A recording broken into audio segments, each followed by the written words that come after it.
Batman! The Batman Arkham games are the highest selling and most critically acclaimed comic book games ever. Rocksteady showed players the Caped Crusader like we've never seen him before. The series took iconic details from the Batman mythos and brought it to our home consoles, and we haven't been the same since. I am vengeance. I am the night. I am Leo Camacho with the Leaderboard, and we've got 107 facts about the Batman Arkham series. Let's get started.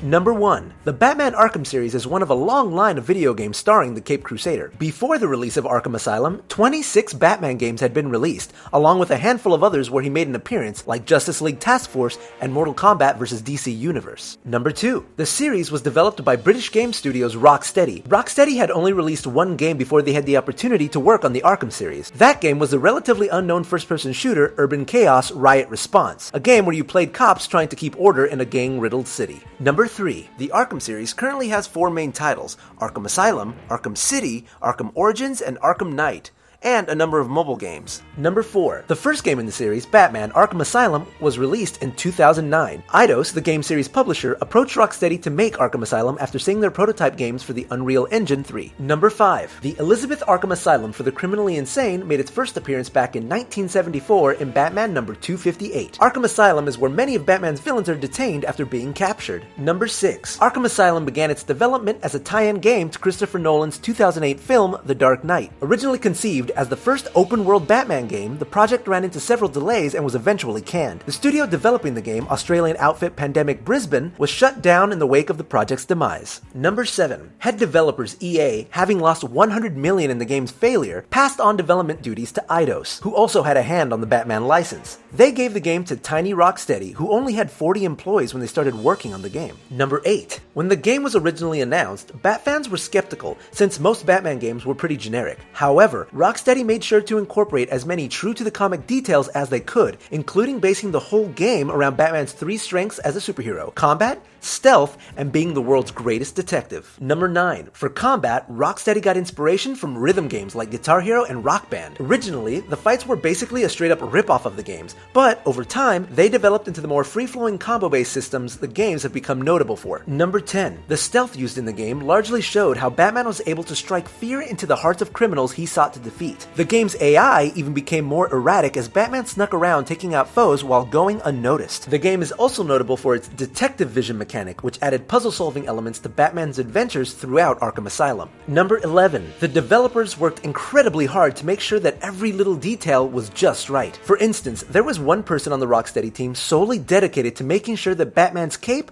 was as realistic as possible. He spent over 2 years tweaking the design, compiling over 700 unique animations and an array of sound effects to make it the perfect superhero accessory. Number 12. For Arkham Asylum, Rocksteady wanted to avoid the browns and monochromatic colors that were used for gritty, realistic video games. They wanted the game to look like their source material, comics. In order to achieve this look, they chose to use saturated colors for in-game lighting. Number 13. Since the team had a small budget, they worked tirelessly to maximize their money however they could. The creaking sounds from the asylum's ventilation shafts came from the fridge of one of the development team members, and the sound effect used on Batman's explosive gel was a combination of the sounds from 3 cans of whipped cream. In the scene where you first enter the asylum and hear the sound of laughing lunatics, that's a recording of the entire development team. Number 14. Speaking of sounds, the voice actors from the original Batman animated series reprised their roles for the game. Batman was voiced by Kevin Conroy, and the Joker was voiced by Mark Hamill, who you may recognize as none other than Luke Skywalker. While Conroy was used to being in the same room as Hamill while playing Batman, he was isolated while recording his lines for the Arkham games. Number 15. Kevin Conroy says that he prefers voicing Batman in film and TV over the games,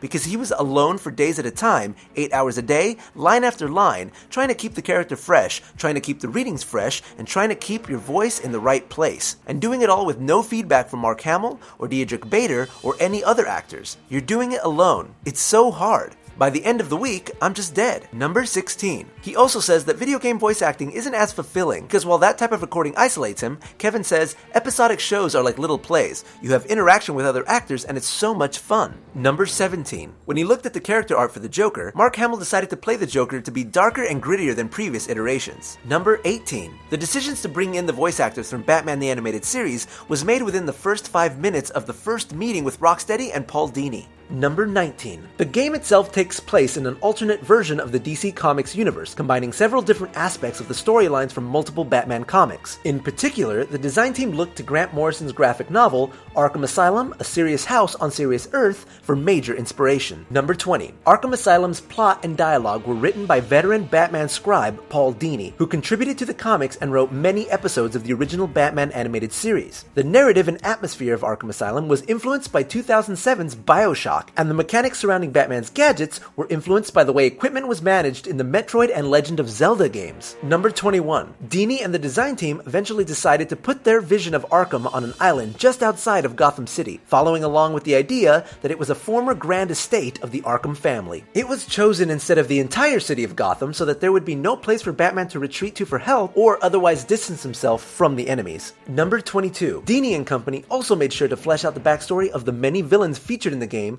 by including journals and audio interviews, which can be discovered throughout the grounds and halls of Arkham. Rocksteady also made it a point to strictly have Batman abide by his no-killing rule. Number 23. When DC approached Paul Dini to write an original Batman video game, he was intrigued because Batman games weren't usually original, but were instead adaptations of TV or film Batman stories. Number 24. Paul Dini said his favorite thing about writing Batman and the world he lives in is it's a great opportunity to act out certain vengeful antisocial fantasies and not go to jail for it. Number 25. Batman and the Joker both had looks fairly reminiscent of their appearances in the comic book series, with the Joker's look coming in particular from the seminal graphic novel, The Killing Joke. However, some characters received minor redesigns, like Harley Quinn, who donned an outfit that looked like a mixture of a naughty nurse and a savage schoolgirl. I'm sure some players appreciated that. Number 26. DLC for Arkham Asylum lets the player control the Joker, having unique equipment like a handgun, exploding chattering teeth, and X-ray glasses. It also allows you to be Catwoman, Robin, and Nightwing. Better yet, why not play in 3D? The Game of the Year edition of Arkham Asylum has the option to play in 3D on any regular TV. Number 27. Batman Arkham Asylum Game of the Year edition has 4 extra challenge maps: Crime Alley, Scarecrow Nightmare, Totally Insane, and Nocturnal Hunter.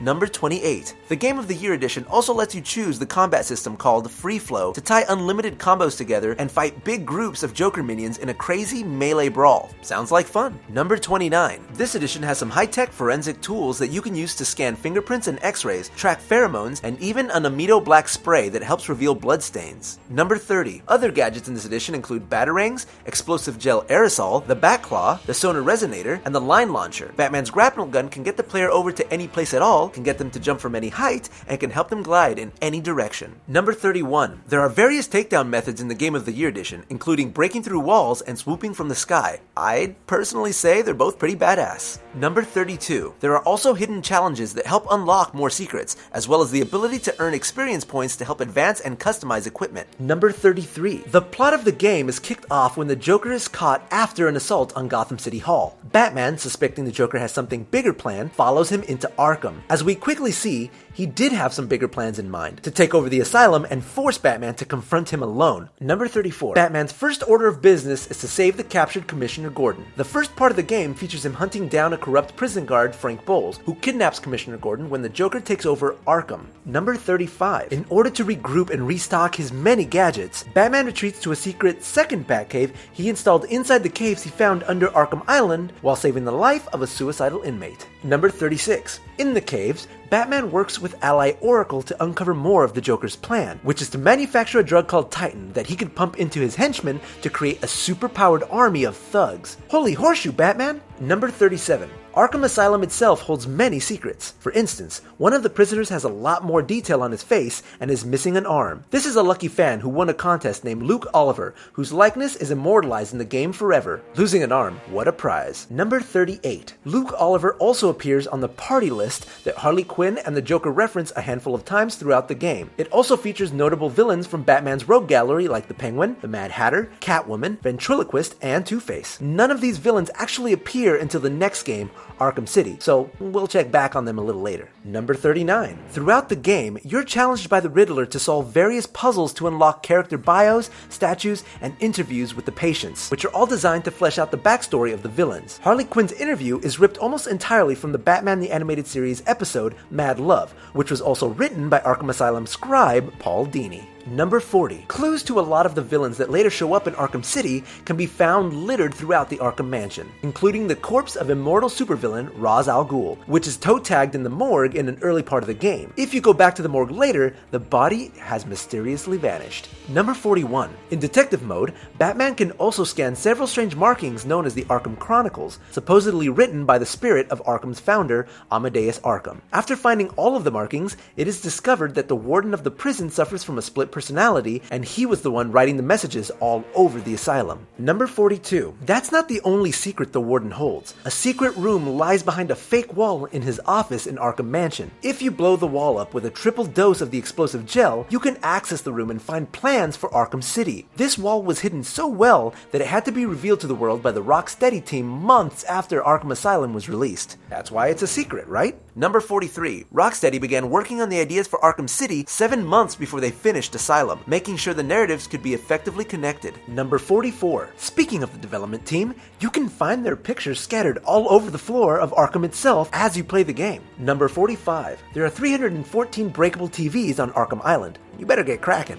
Number 46. Dini considered putting Mr. Freeze in Arkham Asylum, but decided he didn't really fit as his motivations were too far removed from what would fit in the story. Number 47. One section of the game that didn't get made was one with Mad Hatter and Poison Ivy. Dini pitched a garden maze that the player could wander around in. Ivy would make the maze grow in different directions, and in the center, Mad Hatter would be hosting a strange tea party for Batman. Number 48. The word Joker is said exactly 384 times in the game. That's his name, don't wear it out. Number 49. There were 174,405 separate art, code, design, audio, and animation check-ins to make the game. Number 50. The motion capture for Batman, Joker, and Harley Quinn were all done by Art Lenovat. Yes, even Harley Quinn's movements. I would pay to see that video. Number 51. Rocksteady had the philosophy that if the combat was simple for Batman, then it should be easy for the player to control. Number 52. As the game progresses, both Batman and his suit start to show their wear and tear from all the combat he's been undergoing, and even his stubble starts to grow in. Hey, some ladies like that look. Number 53.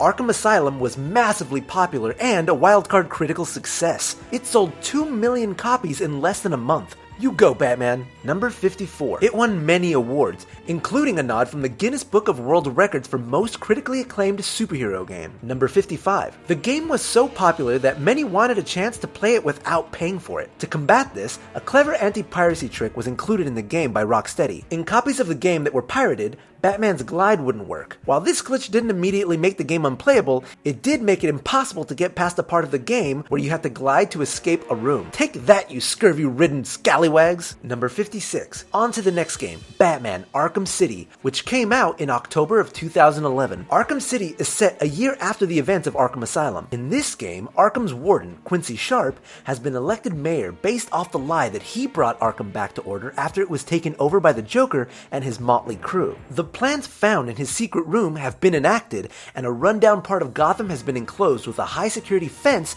to create a prison city populated only by criminals. Number 57. At the beginning of the game, Bruce Wayne is captured by Arkham City's warden, demented psychologist Hugo Strange, and arrested as a political prisoner by his brainwashed mercenaries. Bruce is interrogated by Strange and left to die at the hands of the Penguin and his gang.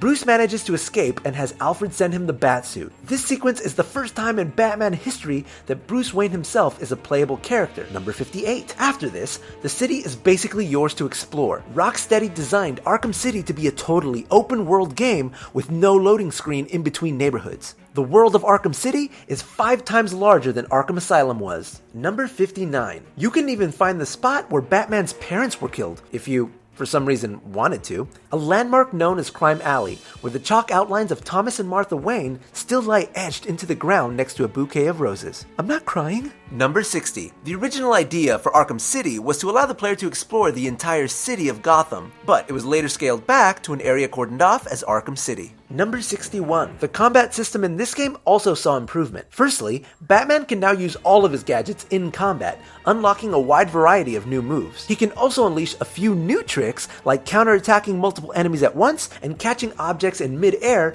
and throwing them back at whoever launched them his way. Number 62. The enemies in the game are smarter too, and can now join gangs headed up by the supervillains at the heart of Arkham City. They engage in turf wars and can even be pitted against each other. Number 63. In Arkham City, the plot thickens when Batman tunes into the mercenaries' radio channel and finds out that Two-Face is preparing to publicly execute Catwoman. He saves her, and after asking her about the mysterious Protocol 10 that Strange has referenced, the two go their separate ways when someone tries to snipe Catwoman with a headshot. Number 64. Batman tracks the sniper around to a church where Harley Quinn and the other members of Joker's gang have taken some security guards hostage. Batman frees the hostages and, after a run-in with a rundown-looking Joker, eventually manages to find the Joker's new hideout, an abandoned steel mill. Number 65. In the mill, Batman frees a doctor who was taken hostage to try to heal the Joker's mystery illness, which turns out to be complications from his injection of Titan from the last game. Batman is ambushed by the Joker and Harley Quinn, knocked unconscious, and injected with the Joker's tainted blood. Wow, cruel and gross. Number 66. Joker reveals that the blood has also been shipped to hospitals around Gotham, giving Batman some motivation to find a cure before it's too late. Then,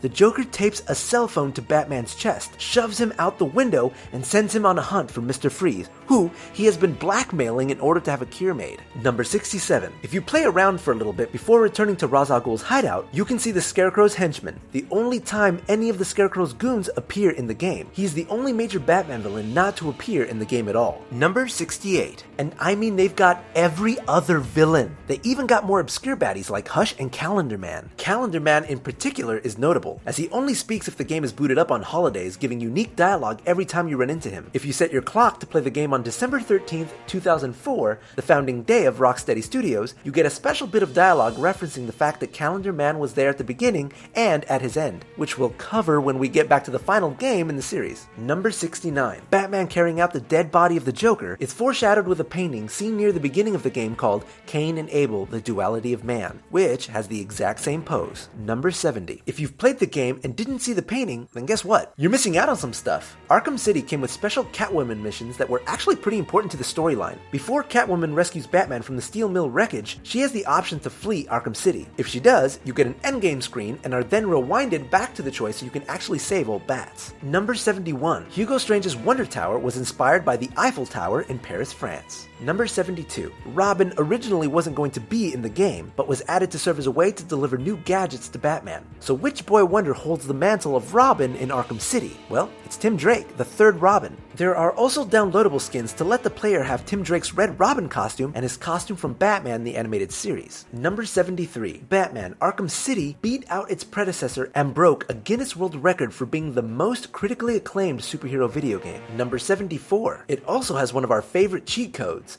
Big Head Mode. You can activate it to play with a gigantic-headed Cape Crusader at any time by activating the cryptographic sequencer. Hold down the shoulder buttons and rotate the thumbstick in opposite directions. Number 75. Paul Dini did not write any more of the Batman games after Arkham City and was not involved in any of the game's DLC. Number 76. After Arkham City, you have the choice to play another couple of games in the series. One of them, Batman Arkham Origins, is a prequel game developed not by Rocksteady, but by Warner Bros. Games Montreal. Number 77. It covers one of Batman's earlier years fighting crime in Gotham, on a night when the mysterious supervillain Black Mask puts a bounty on Batman's head. The impressive reward attracts 8 deadly assassins, all trying to claim their prize. Number 78. The game, while designed by a different studio, retained many of the same mechanics, plus a few new tricks, like fast travel with the help of the Batwing. The game also had more side missions where you either help Gotham PD stop crimes in progress or hunt down criminals who aren't actively trying to kill you. Number 79. If Batman and the Joker's voices seem a little different to you, that's because they are different. For Origins, Kevin Conroy and Mark Hamill took a break from voicing Batman and the Joker, while Roger Craig Smith and Troy Baker took up the mantle as these iconic characters. But you gotta admit, Baker does a pretty good Hamill Joker, that's for sure. Number 80. Arkham Origins does a lot of setting up for the future games in the series, including setting up the Joker and referencing many characters who would later appear in Arkham Asylum, like Dr. Penelope Young, District Attorney Harvey Dent, and Harleen Quinzel, aka Harley Quinn before she met the Joker. Number 81. Arkham Origins also features lots of references to other Batman works. For instance, the Penguin's many umbrellas are discussed, including one that sounds a lot like the hypnotic umbrella from Tim Burton's Batman Returns. You also find out that the Penguin's ship was originally called the Olivia B. Meredith, a reference to the actor who played Penguin in the original Batman TV show, Oliver Burgess Meredith. Number 82. There are also references to Joel Schumacher's film Batman and Robin. No, there's no batsuit with nipples, but there is a reference to Poison Ivy at the Gothcourt building, and several terrible cold-related puns made about Mr. Freeze, like the ones Arnold Schwarzenegger made in the film. Alright everyone, chill. Number 83. By the end of Arkham Origins, Batman has fended off all 8 of the assassins who came to get him: Killer Croc, Electrocutioner, Deathstroke, Copperhead,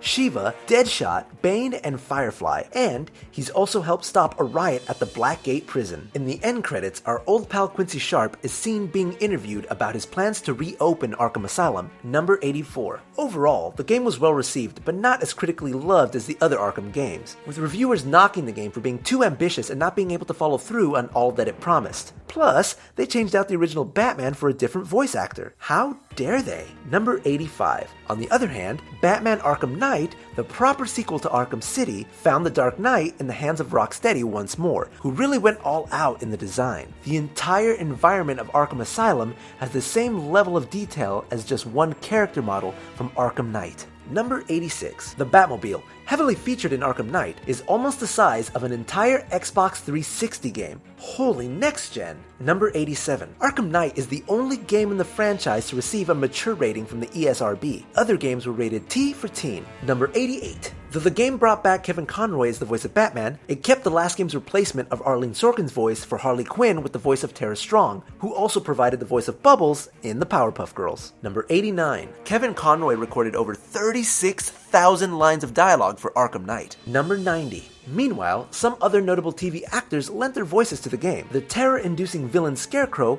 was voiced by John Noble, best known to sci-fi fans as Dr. Walter Bishop from Fringe. Number 91. Gotham's famous police commissioner, Jim Gordon, was voiced by Jonathan Banks, who found fame as stoic fixer Mike Ehrmantraut on Breaking Bad and Better Call Saul. Number 92. The creative director of the entire Arkham series, a gentleman named Sefton Hill, makes a cameo appearance at the very beginning of the game, in the diner where Scarecrow's new strain of fear gas is unleashed. Number 93. Scarecrow is the main villain this go-around, adding another element of fear to Batman's life. Batman, by the way, is still infected with the Joker's blood and hallucinates the Joker's face and body fairly frequently as the game goes on. Worst side effect ever. Number 94. While Batman hunts for the Scarecrow to try to keep him from unleashing his new fear toxin across Gotham City, his mission is continually interrupted by the mysterious Arkham Knight, who kind of looks like a mashup between Batman and Iron Man. After an explosion at the Ace Chemicals plant, the Arkham Knight captures Oracle, causing friction between Batman and Commissioner Gordon. Number 95. If you get 100% completion on the game, you can see that Batman may still be around after all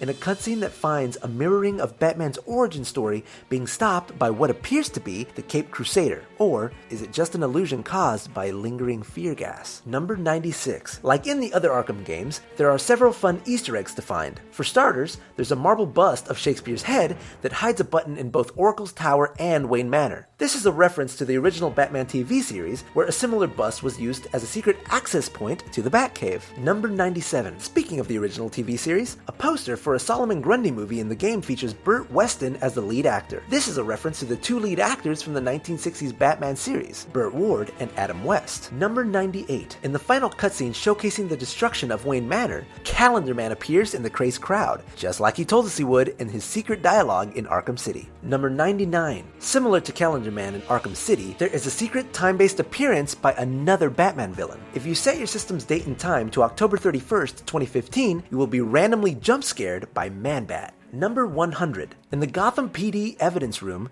you can see weapons and belongings from all of Batman's rogue gallery on display. Number 101. Besides Sefton Hill, the Rocksteady development team found ways to insert themselves into the game, from names on movie posters to the names of Gotham PD officers. YouTube and Vine superstars Bat Dad also make a cameo appearance in the diner scene at the very beginning of the game. Number 102. There are several posters throughout the game referencing Blackgate Mall. Back in Arkham City, occasional dialogue between henchmen had them talking about the old prison being turned into a shopping center. By the time this game rolled around, it's opened. Henchmen in this game also make references to Alien and Jurassic Park while they're talking. Those villains are up on their pop culture. Number 103. In July 2015, a novelization of Batman Arkham Knight was published. It was written by Marv Wolfman, the new Teen Titans writer who created Starfire, Raven, and Cyborg. Number 104. The animated film Batman Assault on Arkham takes place in the same universe as the Arkham games. The film is about the Suicide Squad sent on a mission to break into Arkham Asylum and retrieve a flash drive from the Riddler. Number 105. A remaster of Arkham Asylum and Arkham City, dubbed Batman Return to Arkham, was developed with upgraded graphics and the latest version of the Unreal Engine. Number 106. In addition, at E3 2016, Rocksteady announced that they're working on a Batman Arkham VR, a virtual reality game exclusive to the PlayStation VR. Number 107. While no one is sure what Rocksteady will do next, they threw in a lot of references to Superman in the Arkham Knight. From travel posters to Metropolis to LexCorp buildings and billboards, and even a voicemail left at Wayne Manor by Lex Luthor himself. Maybe we'll all be taking a trip with the Man of Steel in their next game. Holy foreshadowing, Batman! Thanks for watching 107 facts about Batman Arkham. Which game in the series was your favorite? Who are your favorite characters? Comment below and let us know. We have new videos dropping every week, so let us know which game you want us to cover next. And if you like getting more from your games, subscribe to the Leaderboard, where we help you game smarter.